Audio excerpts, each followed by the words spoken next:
I also want to share who this interview is brought to you by, and of course it is myself and my coaching company with my business partner, Burn It Up Coaching. We have a 21-day challenge, and with this 21-day challenge, you will set and achieve your single-minded, focused, targeted goal. So if you're someone who's been spinning your wheels, you're feeling like you're not excited about your goals, you're not making the progress that you want to, you're feeling vaguely dissatisfied, something's not quite right, then the 21-day challenge might be exactly what you need to shake you up so that you can get back to reignited passion and self-belief so you can succeed like never before. And that's exactly what we do. Over 21 days, we'll dial in your daily habits, your morning and nighttime habits. You'll have daily accountability check-ins to make sure that you're on track, you're doing what you're supposed to, doing what you said, and completing what you started. We'll have weekly deep dive calls to dive in and uncover any kind of limiting beliefs or self-sabotaging patterns that might keep you stuck, stopped, or stalling from your success, and get back into flow so you can build a better business and make a bigger impact in your 21-day challenge. So if that sounds like you, send me a message. You can send it through Facebook or to email chris@beyourgps. I would love to hear from you, hear what your 21-day challenge goal is, how you think that this could benefit you, and see if it's a good fit. It is not right for everyone because it is very intense, and it is a lot of fun, definitely. So if you're not ready for the intensity and you're not ready to have a lot of fun, definitely, then this program is not for you. But if it is for you and you love those things, you love fun, you love intensity, you're ready for the breakthrough, send me a message. I'd be happy to have a conversation with you.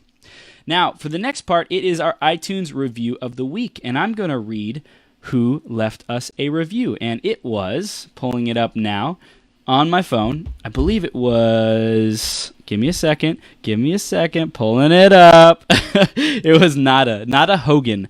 And Nada says, love this podcast. Chris's podcast interviews are so engaging and entertaining. Once I turn it on, I can't stop listening. Great interviews with great guests. You will not be disappointed. So if you want to give us a review, let us know your thoughts and how we're doing, what we can improve on. Feel free to go to beyourgps.com/iTunes. That'll take you to the iTunes store for Becoming Your Greatest Possible Self, or you can search Becoming Your Greatest Possible Self on the iTunes store and find it like that, or you can search for Becoming Your Greatest Possible Self on Facebook and leave us a review there. Whatever works for you, we always appreciate those reviews and how we can improve, what you're liking the most, what you want to see moving forward. That really helps out a lot. So thank you so much in advance. Now, for the man of the hour, we're going to open up his introduction. And before we get to his introduction, this guy, Paul MacFarlane, is an incredible human being. He's been on the show multiple times. His love just overflows. Everything that he does with love. And I'm just so grateful to have him in my life. I'm grateful to have his wisdom, his experience, all the different brands and professional projects that he's worked on and been able to be a part of. And he's part of our mastermind that we do every week. And he's just an incredible human being and someone I'm really grateful to have close by me in my life. So definitely want to stay tuned as we go through this, because he has a lot of wisdom, really practical stuff too, to be able to grow your business. So stay tuned, and I'm going to read his intro now because he's an amazing human being. Paul MacFarlane, president, founder, and professional human being of the 1101 experiment. Paul is a business and brand strategist with global Fortune 500 experience. He's a writer, designer, producer, director, public speaker and trainer, motivational, inspirational expert, screenplay writer, musician, and more. But it all comes from one place: Paul's desire to bring universal love, oneness, and success to businesses and individuals, to do good and help people realize their greatest potential. Love, peace, and understanding in everything Paul MacFarlane does.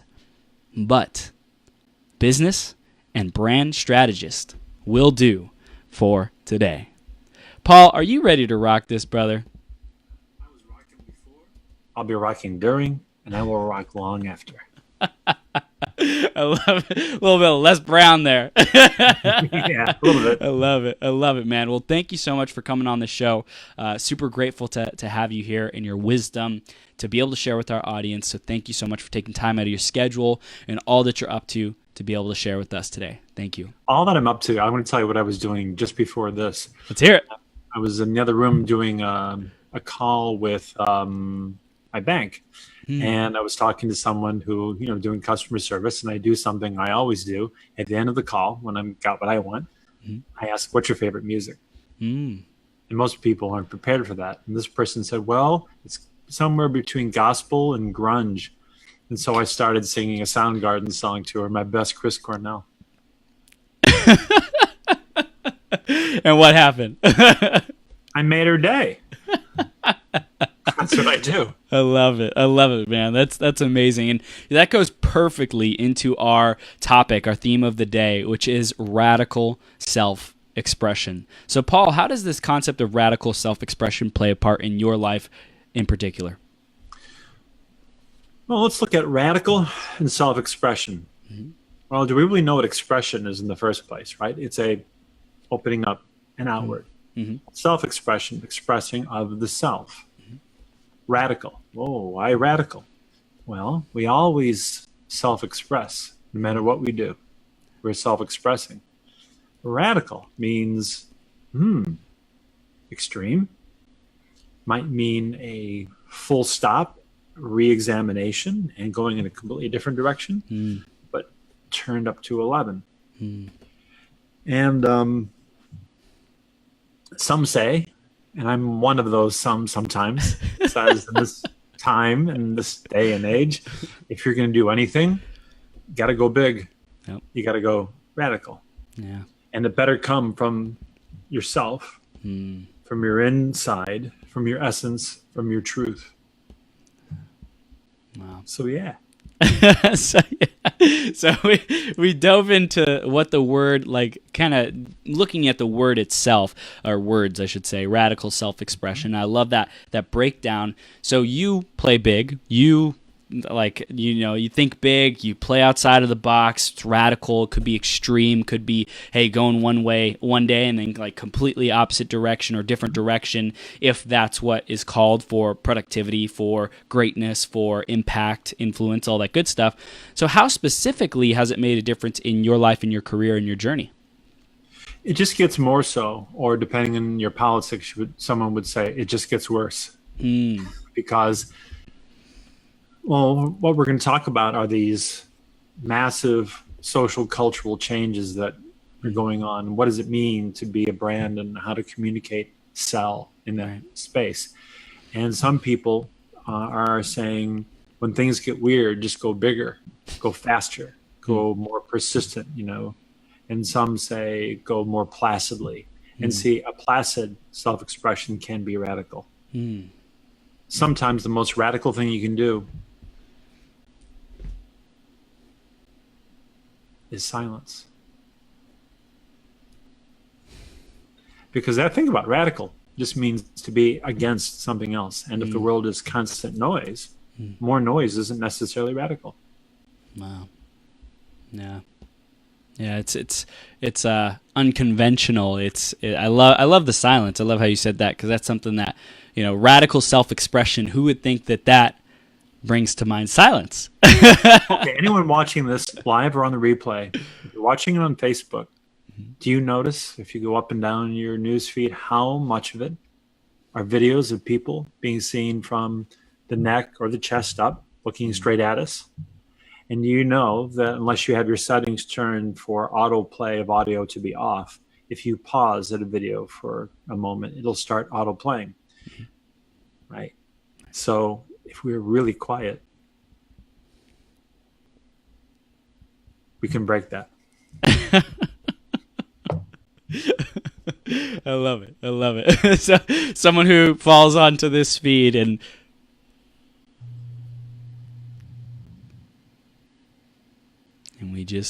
we're radical. We were radical right there. Because remember, Facebook, if you do an ad on Facebook with a video or something, they say if someone pauses for 3 seconds, they count that as a view. Wow. That's not something people say all the time. Just makes me laugh. Oh, now we only have 3 seconds to make a point or get someone's attention. We always had 3 seconds. I used to do billboards. Someone's flying down the highway. How many seconds do you think you get with someone to make an impression there? Someone's flipping through a magazine, actual magazines, flipping through it. How many seconds do you get there? You always had 3 seconds. It's the human nature. We judge things up so quickly. In fact, this is fun. Let's imagine Chris and I and you, whoever you are, dear viewer, are all in the same place. We're in the middle of a field and a plane has crashed, a big jumbo jet. We're running up ahead to try and see if we can help anyone, and there were bodies on the ground. Do you know what the very first thing we will scan for and identify when we see any body? Well, I would think of movement or blood. No. Male or female. The first identification we try to make, is that a boy or a girl? Is it a man or a woman? Wow. Because it's hardwired into us. Wow. And understanding how we work in our essence is so important, because then it gives you the key to understanding how things work and how people work from people to people. Yeah. Wow. Brilliant. One of the Brilliant. most confusing things you can do, get on the dating app and go zoop, zoop, zoop through something. And then when you stop, is that a man or a woman? It is the most shocking thing you've ever seen, because it just disturbs your very essence of that subconscious identification we do all the time. Wow. That's hilarious. Oh my gosh. So, Paul, this is a great discussion going into the radical self-expression already, and really deep. I love how always it's a deep thinking interview with you, because you've been on multiple times, and every time it's just brilliant. So what I'm going to do for sure is link your other episodes in the show notes, so that people who want to learn more about you and want to get to know you more can go there. But for anyone who doesn't know you, I gave you a brief overview and intro in the beginning, but why don't you share a little bit more about what you do, so that people who are hearing you for the first time can get to know you a little bit more? Sure. I am a very humble genius. I know I have genius energy and so on. I own it. As a business and a brand strategist, my experience is with the global Fortune 500. Those are the brands, the names you know, like Anheuser-Busch, Apple, Audi, Levis, Manchester United, Puma, the U.S. State Department, Volvo. I mean, hundreds and hundreds of brands, where I go in and I look at problems, I take them apart, I open them up, I ask questions, and I see things other people don't see. And in a matter of seconds, I get, through divine providence, downloaded complete holistic ideas, change things for the better. They can put a business into a space that needs to be, that makes the world fall in love with it. They get success, they get money, and they pay me for it too. Beautiful. I love it, man. So that's an overview of you and what you do. And again, for anyone who wants to learn more, it's going to be in the show notes. And what I would love to start diving into is the culture changes and branding in this new world. So let's discuss that. And why this topic? Why culture changes? Why is it important to be aware of those? And why is it important to be aware of branding in this new world? And what is the new world that we're in? Well, good. But before I do that, I'm going to say something I usually say on these fast calls, and it's worth saying, is that why do I keep coming back here? Because I have a good time with this time. Chris Burns is one of the most amazing interviewers I've ever been in the company of, because he has an improvisational kind of energy where he can respond and bounce off and go somewhere else and pivot and get inspired. So you're guaranteed a good time. So I appreciate that. Thank you, Paul. All right, cultural changes. Let's start somewhere really, really basic and simple. We are all selling. I'm selling something now. Chris, he's selling something by being here. And you, dear viewer, have something to sell. You have a company, a service, a product, an idea, a desire, a gift. You're selling. So if we can acknowledge that we're all selling, and if you're not selling, you're just giving. Hey, Paul, real quick. Do you know if your microphone is fully hooked up? Because it sounds like it's like a little spotty. It comes in and out Let me check the setting here on old Zoomy Zoom. So now it's clearer. Now it's more. Yeah, it's got the right mic, and it's a. It's a wonderful, happy mic. And you can hear me when I whisper into it. Yeah. It's like I can hear you the whole time, but it's like it just goes from really high and clear into like a little bit like tinny kind of distant sound. So we'll just do our best. Okay. Yeah. I trust. Yep. So if we trust that we're all selling something, Mm-hmm. and if you say, well, I don't want to sell, I'm just giving, well, then you don't need to listen to what I'm about to say. Actually, you do. But the point is, if you can afford to give things away, good for you. All right. So if we start by the fact we're selling, Mm-hmm. what is this marketplace we're selling in? If you're selling on in and around Facebook, you can look at your Facebook feed as an opportunity, saying, who has my money? Who has my money? Who can I get money from? Okay, that's useful. But look at what's just in your feed. What kind of news do you see? What sort of opinion? What sort of energy do you see? Because there are several cultural changes that have been going on and are going on and will be morphing into something even bigger. First one I call, we are in a post-factual world. A post-factual world. What do I mean by a post-factual world? What I mean is facts don't mean what they used to. And there are several things. One is our president, his relationship with the media. The media's relationship with the president. Two, clickbait headlines. And if you don't know what a clickbait headline, it's one that says, you'll be shocked when you see the 7 rules that will lead to this one weird trick that can help you, those kind of things. Grow your... Yeah, they're come-ons, really kind of like low vibrational come-ons using manipulative adjectives and adverbs to make you click something. That's why women's breasts are used repeatedly in clickbait advertisements, because they learned that it seems to work for both men and women, oddly enough. So clickbait, through repetition, wears away our ability to be wowed or to trust. A building thing that I don't trust anything anymore. See, clickbait and so-called fake news erodes our sense of trust in institutions and in fact. In other words, what is factual is open for discussion, apparently. Even math. When you can prove something with a mathematical equation, there'll be somebody who'll say, well, that's not true. Really? It's like the old joke of the parents and the teacher, arguing their kid should have had a better grade. So, no, I'm a math teacher. He gets the math wrong. But we're in that space where a post-factual world means that fact is not absolute. It's open for discussion and debate and opinion. Well, I don't think that's necessarily a 7. As ludicrous as that sounds, this is where we are. Yeah. If you can have a video of someone saying something, that person can deny it repeatedly for 10 days in a row, and suddenly you'll get 30 or 40% of that world that'll say, yeah, I'm not sure it's true either. That's cataclysmically bizarre and earth-shakingly weird. Yeah, so well, that is and impactful and like critical and essential to pay attention to and understand the ramifications of it on our world. Chris, do you know what deep fake video is? Okay, deep fake video is something that exists. This isn't something in the future. This exists right now, where anyone like me or you, who there's lots of video of online, that video can be analyzed to see how we say any sort of word, our facial tics and expressions, our head movements, everything like that.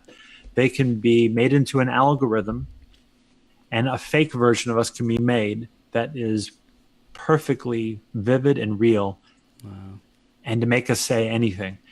The most famous one that came out a year and a half ago was President Obama, where they took so many videos of him and made his mouth change to say something that someone else was imitating his voice. And people couldn't tell that wasn't him saying it. More recently, I saw a video of, it was actually porn, and someone's face had been placed on the body of a woman in video, moving, and it was working. And there's just a few frames where you could see a telltale that it was cut and stuck in there. Wow. And honestly, it was a tech article that I watched. I wasn't searching for it, well, but the point is, it was a tech article that showed it. And I was horrified because if it's that close, you know it's going to get perfected very soon. So that means celebrities, politicians, a lot of other people are going to have to be concerned about whether their image or likeness is going to be put into fake, deep fake videos that are so impossible to tell the difference. This is another facet of a post-factual world. And what that means in the world, it shows up in comments on the videos and sites that have these sort of things. The obvious statement: you can't believe anything you see anymore. Wow. I can't trust any video I see anymore. You can't trust anything you read anymore. And that's depressing. And if you go into deep enough, you'll also see great opportunity.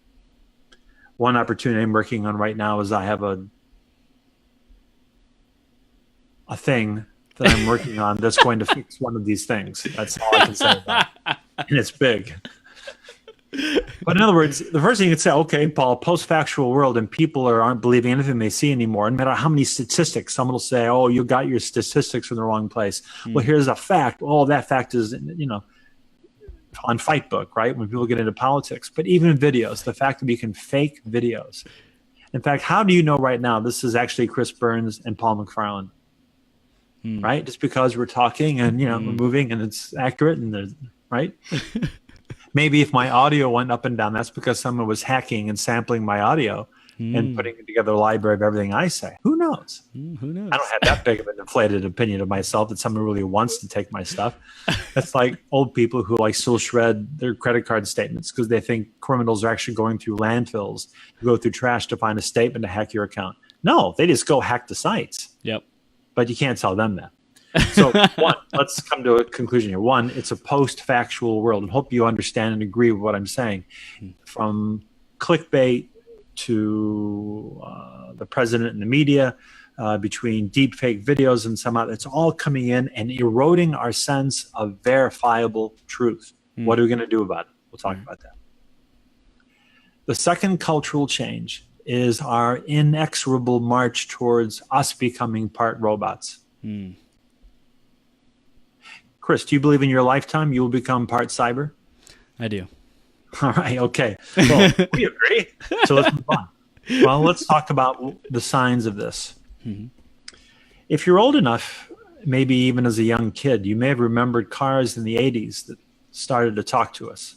The first thing cars would do would seatbelts off. Seatbelts off. Yeah. Seatbelts off. Seatbelts on. It was basic sensors that had voice commands that the car manufacturers thought people will appreciate us keeping you safe. The car will talk to you. If the doors are unlocked, if you don't have your seatbelts on. That was pretty much it. And then those kind of went away because people said, this is annoying. Stop. The research told them people hated it. All right. Now, if this was a different platform, we could actually have people raise their hands on this, as you know. I would love to see a show of hands. How many people own a car or have been in a car that warns them when you drift out of the lane, alerts you when there's an obstacle in one of your blind spots, parallel parks for you, or stops and puts on the brakes for you when you didn't notice something you were about to hit. Those are 4 different behaviors. Chris, any of those for you? Have I? I've been in a car or experienced all of them. Yeah. Right. Now go a little bit further. Have you been in a car that was an autonomous car? I have not. Not yet. I have. I've been in 2. One was a test vehicle. One was fully autonomous, but isn't quite on the market yet. But also been in a Tesla that had that feature because the Tesla, is just an operating system. Right. The dashboard is basically a steering wheel. A button opens the glove box and a flasher thing, and then a giant iPad kind of screen, and everything happens there. And when they have the autonomous car feature, it's a firmware update. Yeah. And with the Tesla, the current version of it is you can let go of the steering wheel, but every like 19 minutes or seconds, you're supposed to grab it for the car to say, hey, you're still there, right? So what it shows, it's spraying out video and bouncing off, and you can see videos of the vehicles around you. You can see a white car. Wow, there's a white car. There's a truck. All right, so you put all this together, and cars are doing an excellent job of taking care of us for us. And we're going to get this. We're almost there. We're almost to the point where after any of these things happen, we might actually tap or pet our car and say, good car. Thank you, car. Or even just emotionally, mentally saying, wow, thank you, this machinery. You kept me from like rear-ending that person. Or, oh, wow, I almost drifted out of the lane. Yep. Wow, thank you. This is so cool. So cars are doing that. And when cars eventually, we stop driving our cars to work, and our cars drive us to work, that means we will give full acceptance and trust of a machine to take care of our bodies. That's the first point. The second point is we've all been told that science and technology is trying to come up with the magic pill that everyone would take. And that magic pill would be for what? Perfect health. We would do it. If there was a pill that gave everyone magic health, how many of us would take it? Well, they'd want to say, well, what are the side effects? None. How much does it cost?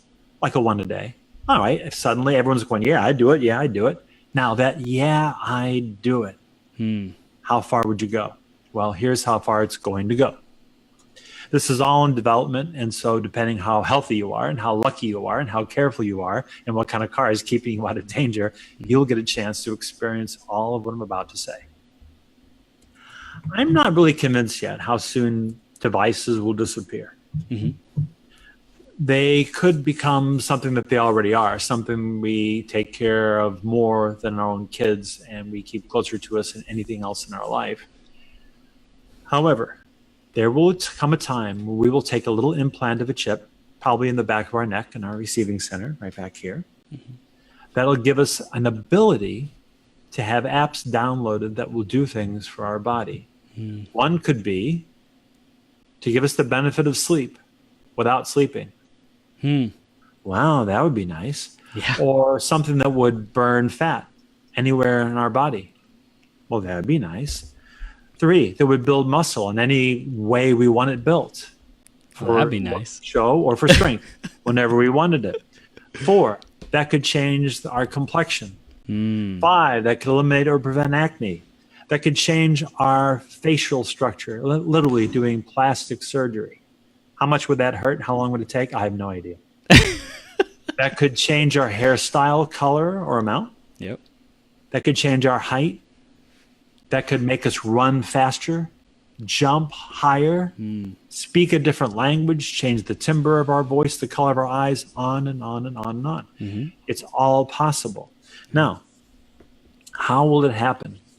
It will happen where the most wealthy of the society will do it first. Yep. And I think the people who will want it first will be the 40-something actors in Hollywood who are nervous about 20-somethings coming up behind them and will stop that. And then the 20-somethings won't get any work anymore because all the 40-somethings can be whatever they want at any time. And plus, every one of those features I just mentioned will all be sponsored by some branded corporation. The Sominex app, it will give you, the benefit of a sleep without sleeping. You just need to take 5 minutes, just lie still, and then you'll be like you just had an 8-hour sleep and go right back in your meeting. Yes. And then there'll be another app that will keep what? Feeding our cells to take the waste product from every cell, the free radicals, and turn that exhaust into food again. Wow. So we will regenerate and make our cells do whatever we want. It's all going to happen. In every part of the body, there'll be a company or multiple companies that have apps. So in other words, it's like, okay, man, I'm looking old. All right, well, what app can I download? Oh, this one. Well, this one's $1,000 to do it. This one's $40 to do it. It doesn't look so good from the samples. Oh, crap, what can I do? See, we're going to have these choices to make, and we'll tap, and we'll change, and we'll change.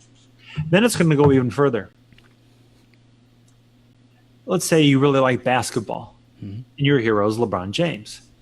Boy, it'd be cool to watch him. It'd be cool to meet him. It'd be even cooler to be him for an hour or for a day. Now, how can you become LeBron James? You could become him that when you see him in the mirror, you physically changed into his physicality.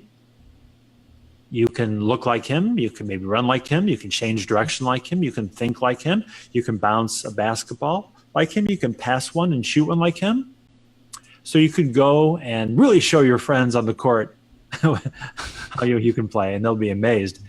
Right? Until you realize all your friends, you become Michael Jordan, Larry Bird, and Wilt Chamberlain. Oh, well, that could be interesting. Nuclear escalation. Or the other way to do that is for a fee, you become LeBron James reliving a particular game at a particular moment, and you can do everything he did or do something different in that time and space of virtual reality. It's like, okay, hold on, Paul, you're blowing my mind. Well, get ready to have your mind blown, because this is all happening. Yes. So first one, if you remember, was a post-factual world.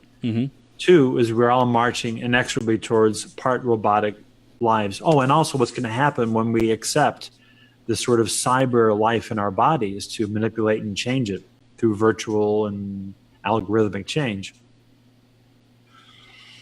We're also going to have our consciousness uploaded to the cloud. And that will be necessary, because if I become LeBron James, my consciousness is not in me anymore. I have to store it somewhere else. And when I'm done, to re-download it back to normal. Right. And once we have our consciousness and our awareness and our memory and all those sort of things uploaded somewhere else, that means we can travel through distance, time, and dimensions. And you know that old thing, I wish I knew then what I know now? You'll be able to. You could be an 8-year-old that knows everything about the rest of your life. Wow. Okay. And how many of us really want that? I don't know. But the thing is, you can't account for taste. But this is all happening. Yeah. So erosion in a post-factual world, and people moving towards embracing and being friendly with technology to the point we live a completely different life. Third change is in social media. The barrage of people, you know, you can close your eyes and throw a rock on Facebook and you'll hit a life coach. Yep. I know I could right now. Or just in a broader sense, you'll find someone who can help your life. Yeah. Which means it's the casualization of coaching in general. For instance, in North America, it's still weird to massage a friend. It's uncomfortable and strange to massage a family member or just a close friend. Like if you're, you know, going to happy hour with someone, a little tense, and you're a guy, it would be pretty weird to say, hey, just here, turn around and sit behind them and massage their neck, shoulders, and back, work coming down their arms. They'll think, oh, that's a gay massage therapist, and he's friends with somebody. No, that's what people do. Like in India, family members massage each other. The idea of paying for it is bizarre, but here we pay for it because it's weird, it's intimate, in person. So in social media, when everyone is an expert trying to tell you how they can help your life, you see 2 of those a day, 20 of those a day, 200 of those a day. You're invited to how many live videos? I have a friend who has a wall of complete TV collections. And I told him about 5 years ago, you're not going to live long enough to watch all those. Well, we're in that point now, that little tipping point of, I don't have to be excited to think, oh, wow, I can watch a live video. I now have to decide what I say yes to, and what I say no to. Yeah, it's not like the excitement of novelty, but rather the weight of responsibility of decision on what am I going to spend my time doing. Well, now bring it back to your point. Radical self-expression. If we're in a post-factual world, if we're all headed to become part robots, and 3, we're at an overwhelming point, oversaturation point of people who can help us. Radical self-expression in that context. What do you think are the opportunities, Chris? Opportunity. Yeah, opportunity. What were you gonna Radical say? self-expression opportunities with these massive cultural changes. Yeah, so radical self-expression is that we're more equipped. It's more easy to express ourselves. It's more easy to find out more about our voice, but it also could be more more enticing to try to copy others because we're just bombarded with the sheer amount, the number of people who are doing things a certain way. So we're like, oh, we're probably supposed to do things that way. So it creates conformity, but it also has a birthing of opportunity to change things up and be radical. Oh, exactly. That's a good point. The simplest way I can put this is the biggest mistake any business can be, which means everyone watching this is a business, right? It's the gig economy. The biggest mistake I think you can make is to spend time and money into doing something that makes you blend in. If you spend your time and your money to do something like everyone else is doing, that is the most depressing waste of resources I know of. Yeah. Because if everyone else is doing that way, well, you might think that there's room for more people still to do just like that, and there's enough for everybody. You might be absolutely right. But if you're going to follow the example of somebody else, make sure you know how successful they are. Make sure they are really succeeding from what they say they know they're talking about before you copy them. And even then, maybe don't copy them. Radical self-expression. Well, who are you? Who is this self? Are you just like everyone else? Radical might be to take a part of your business, your brand that you feel really nervous about, and making that the self-expression. A sore spot, a fault, a problem, a doubt, of vulnerability. One of the things that I tell coaches is this. Everyone knows Oprah. And how did Oprah get to be Oprah? She told her personal story, warts and all, problems and all, over and over and over and over again until her story became every woman's story. And she got an audience from people who said, we are like you, Oprah, because you keep telling us if you can do it, we can do it. Oprah said that thousands of times. If I can do it, you can do it. Right. Changing your story to your world, your customer's story. And we've all got a story. The generic part, I mean, for instance, when I talk to people, new clients, they've been learning about me. At some point, I'll say, well, I got 3 stories I can tell you. I can tell you about how I got all of Oklahoma City to fall in love with a used car lot. And they really did. Or 2, I could tell you how I conceived, wrote, and presented a peace plan for Afghanistan. It was presented to the Prime Minister of Afghanistan, to the United Nations, to NATO and other government entities. Or I could tell you how I spent hours with the members of, and in their homes, the members of Led Zeppelin.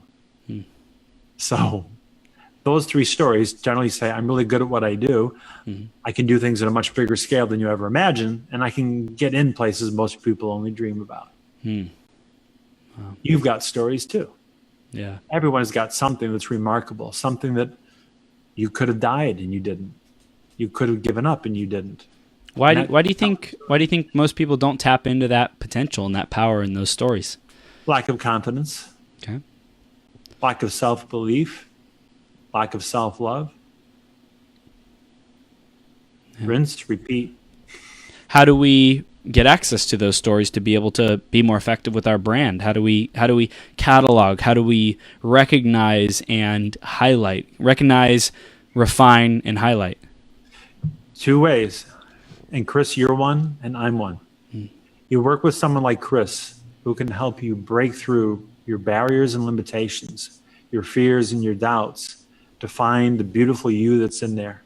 Pull that out of you and get you to stand up tall and shine bright and go for what you want. A really awesome, motivational, human, compassionate coach. That's Chris. And then you need someone who can look at what your gifts are to the world and in an instant see an amazing place for you to go that would differentiate you and inspire the world, that's me. Beautiful. And there are other people like Chris, but not really. And there are other people who do what I do, but not really. Really? Yeah. So in terms of riding that wave of self-expression, of radical self-expression, it takes really refining it, and oftentimes it's too nebulous, or we have too many blind spots to do it on our own. So working with an expert or someone who can at least take you a step in the right direction, whatever that may be. Maybe it's through me and my gifts and my magic, or maybe it's through Paul and his gifts and his magic, or maybe it's through someone else and their gifts and their magic. Just finding that next step is going to be essential to be able to convey your brand powerfully. And I think something that's really big in our evolving culture is stories. Like being able to powerfully tell stories, because that's what's going to cut through the noise of the post-factual. The post-factual is like, okay, the facts are done, so now entertain me. Now tell me a story. Now take me on a journey that inspires me. Let's use something very specific here, because, see, even stories are debatable. Okay. Depending. Okay. I don't suppose, Chris, you've been seeing anything about a new ad campaign from Nike by any chance, have you? I don't think I have yet. Okay, I will stand up for Nike as saying more than almost any other brand for decades has done the most amazing branding, because Nike almost never sells their product in their advertising.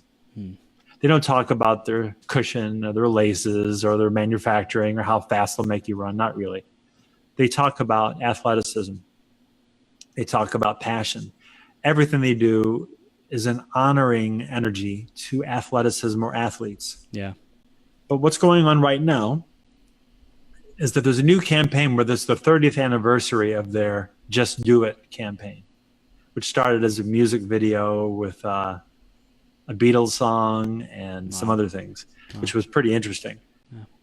And in this campaign, they've gone back to the look and the typography of 30 years ago, which love, Palatino rocks. But they've used Serena Williams, and they used, see, I don't follow the NFL, so I don't know all the names. There's one guy catching the ball and some other people, and also Colin, what's his name, Mr. Nealer. And what his one says something about being willing to sacrifice everything to do something, whatever else, And that was Nike's way of saying this is a spirit of passion. It happens to be an athlete, and we're behind it. There's 4 or 5 other in the series, but the only one that's going around social media right now is his, because of the differences of opinion of what the kneeling gesture meant. There are people who still think it was about protesting troops and the flag. Well, because it got repeated a lot. Right. He was doing it very specifically to protest his opinion about the way African Americans are treated in our society through police. And the guy who actually gave him the idea to do that is a soldier. So story. No, it isn't. Yes, it is. No, it isn't. Competing stories. But radical self-expression, Nike, by choosing to do this, and they knew what they were stirring up, that's radical. And it's self-expression from their essence. Again, they don't say, here's our new shoe, and look at the technology, and cutaway, and look at this design in the bottom reduces force by, and that's why you can get it for 20% off. But they don't do that. They want you to trust that they're always in the spirit of athleticism and a radical self-expression of that ethos, knowing that we all have an athlete inside of us. Like Chris, when you are working out, whether you're doing cardio, but especially if you're doing cardio, do you ever hear a message inside your head that inspires you to keep going? Message? Yeah, just one more. Just one more. Come on, you got this. Just do it. One of the very first Nike ads of all time, it was a magazine ad. You just showed different people in different ads running, and the headline was, "There is no finish line." And that simple statement, "there is no finish line," has been inside everything about Nike to this day. They are an example of a brand that is basically a human story called a quest. It's a single direction. How far can we go as an athlete? How far can you go as an athlete? How many can you do? How far can you go? Yeah.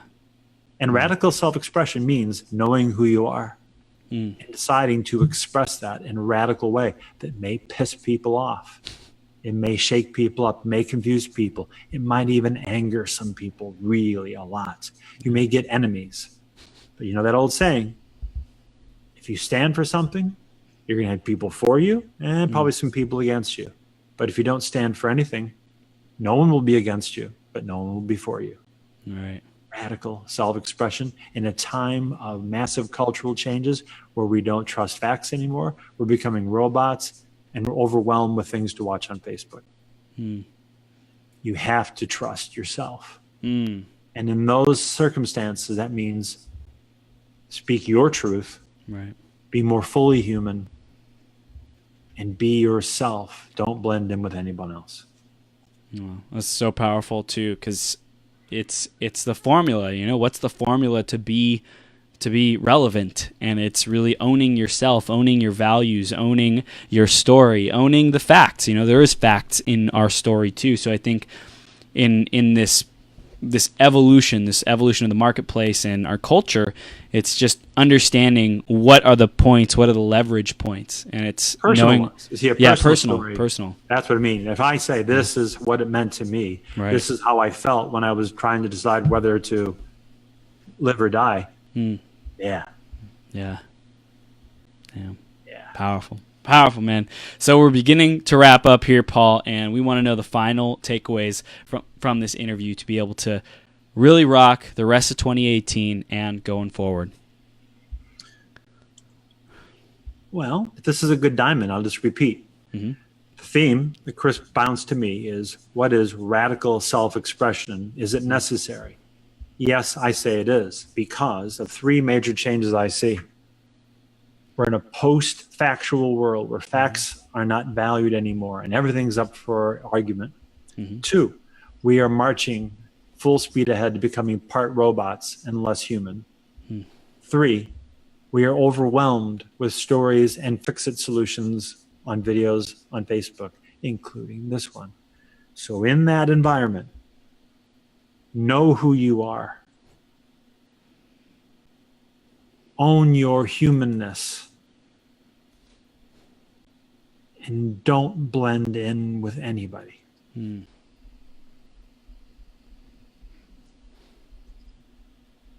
Powerful. Paul, people I'm sure want to know how they can stay connected with you and how they can continue to grow with you and even work with you. So what do we want to recommend they do next? Oh, what I recommend they do next. Let's see here. Pause the video. Pause this video you're watching right now and write down this email address or this phone number. Beautiful. And for the listeners, it's P. MacFarlane at the 1101experiment.org, and the number is 314-398-1453. Radical self-expression. Boom. That's what I do when I read in my business card. I bring it, what do people use a business card for? They want your contact information. So one side of the card has my contact information as honking big as I could get it. And the back, well, has a little saying of why you should hire us and why you shouldn't. Beautiful. Paul, love what you're up to, man. Love who you are. Love you. I'm loving you, man. And thank you so much for what you contribute to our audience today and what you contribute to our mastermind, what you contribute to the world. It is a beautiful, hire this guy. Beautiful thing. He's amazing. And hire you. You're amazing. Oh, yeah. I know. Okay, yeah, but me first. If you need to kick up your wazoo to become who you're really going to be, hire him. If you have issues in relationships between you and a loved one and your family or your business, hire this guy. If you don't know where you're going, hire this guy. If energy is too low, hire this guy. If you think your heart is shrunk too small, hire this guy. Dang. Paul, thank you so much, man. I love you, brother. You got it. Thank you. Have the best day ever, and we'll see you very soon, okay? Thank you. Awesome. See you, Chris. Okay.